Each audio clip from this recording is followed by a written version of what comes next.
ऐन निवडणुकीच्या तोंडावर सर्वपक्षीय खतखत, अनेक मतदारसंघांमध्ये बंडखोरांमुळे अधिकृत उमेदवारांना फटका बसण्याची शक्यता।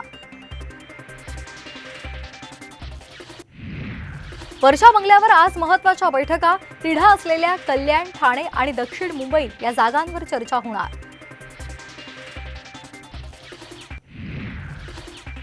संजय राऊतांचा आजपासून 3 दिवस सांगलीमध्ये तळ, महाविकास आघाडीच्या प्रमुख नेत्यांना भेटणार, आघाडीतली नाराजी दूर करण्याचे प्रयत्न।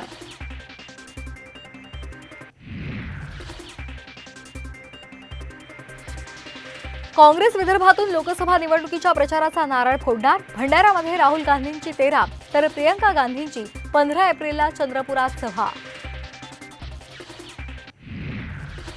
उपमुख्यमंत्री देवेंद्र फडणवीस आज इंदापुरात महायुतीच्या मेळाव्याला करणार मार्गदर्शन, तर महायुतीचा धर्म सगळ्यांनी पाळला पाहिजे, मेळाव्यापूर्वी हर्षवर्धन पाटलांचं मोठं विधान। नवनीत राणा यांना सुप्रीम कोर्टाचा मोठा दिलासा, जात प्रमाणपत्र वैध, निकालावर बोलताना राणा भाऊ अमरावतीमधून शक्ती प्रदर्शन करत उमेदवारी अर्ज भरला।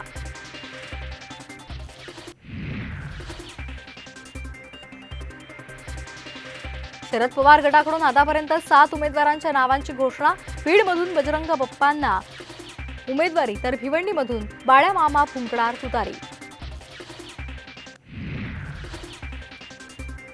धाराशिवची जागा अजित पवारांना कुणी दिली, जितेंद्र आव्हाड यांचा सवाल, तर भांडून जागा घेणारे शिंदे अजित पवारांपेक्षा बरे, आव्हाडांचा टोला।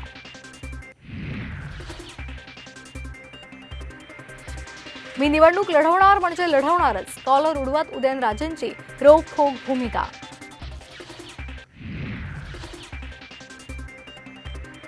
कोल्हापुरातील अंबाबाईच्या मूर्तीच्या गळ्याखालच्या भागाची झीज, रासायनिक संवर्धनातील अवशेषाची झीज झाल्याचं तज्ज्ञांचं मत, समितीकडून कोर्टाला अहवाल सादर।